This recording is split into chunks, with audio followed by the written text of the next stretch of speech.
Hi friends, ಎಲ್ಲರೂ ಹೇಗಿದ್ದೀರಾ? ನೋಡಿ, ಈ ದಿನ ನಾನು ಒಂದೆಲಗ ಸೊಪ್ಪಿನ ಗಿಡದ ಬಗ್ಗೆ ಒಂದು ಸ್ವಲ್ಪ ವಿಷಯವನ್ನು ತಿಳಿಸೋದಕ್ಕೆ ಇಷ್ಟಪಡ್ತೀನಿ. ನೋಡಿ, ಇದು ಒಂದೆಲಗ ಸೊಪ್ಪಿನ ಗಿಡ. ನೋಡಿ, ಇದಕ್ಕೆ ಅದೇನು ಅಷ್ಟೊಂದು ದೊಡ್ಡ ಪಾಟಿನ ಬೇಕಾಗಿಲ್ಲ. ಒಂದು ಚಿಕ್ಕ ಪೇಂಟ್ ಡಬ್ಬದಲ್ಲಿ ಹಾಕಿದ್ದೀವಿ, ಆದರೂ ಸಹ ಇದು ಚೆನ್ನಾಗಿ ಬೆಳ್ಕೊಂಡಿದೆ. ಮತ್ತು ಈ ಒಂದೆಲಗ ಸೊಪ್ಪನ್ನು ಮಕ್ಕಳ ನೆನಪಿನ ಶಕ್ತಿಯನ್ನು ಹೆಚ್ಚಿಸೋದಕ್ಕೋಸ್ಕರ ಯೂಸ್ ಮಾಡ್ತಾರೆ.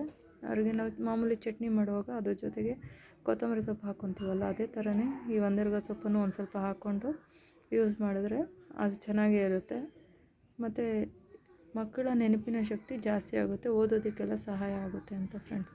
ಮಕ್ಕಳು ಓದಿದ್ದು ತುಂಬ ಬೇಗ ಮರ್ತೋಗ್ತಾ ಇರ್ತಾರೆ, ಅಂಥ ಮಕ್ಕಳಿಗೆ ಇದು ಯೂಸ್ ಆಗುತ್ತೆ.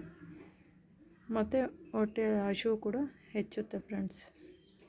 ನೋಡಿ, ಇದನ್ನು ಎಲ್ಲ ನಾವು ಮನೆಯಲ್ಲೇ ಬೆಳ್ಕೊಬೋದು. ಇದನ್ನು ಬೆಳೆಸೋದಕ್ಕೆ ಅಷ್ಟೊಂದು ಕಷ್ಟ ಏನು ಪಡಬೇಕಾಗಿಲ್ಲ. ಇದು ಈಸಿಯಾಗಿ ಬೆಳ್ಕೊಳ್ಳುತ್ತೆ. 1-2 ಎಲೆ ಅಂತಂದು ಇಟ್ಕೊಂಡ್ರೆ ಆದಷ್ಟಕ್ಕದೇ ತುಂಬ ಬೆಳೀತಾ ಇರುತ್ತೆ ಫ್ರೆಂಡ್ಸ್. ವಾರಕ್ಕೊಂದ್ಸಲ ಇದನ್ನು ಯೂಸ್ ಮಾಡೋದ್ರಿಂದ ತುಂಬ ಒಳ್ಳೆಯ ಉಪಯೋಗ ಆಗುತ್ತೆ ಫ್ರೆಂಡ್ಸ್.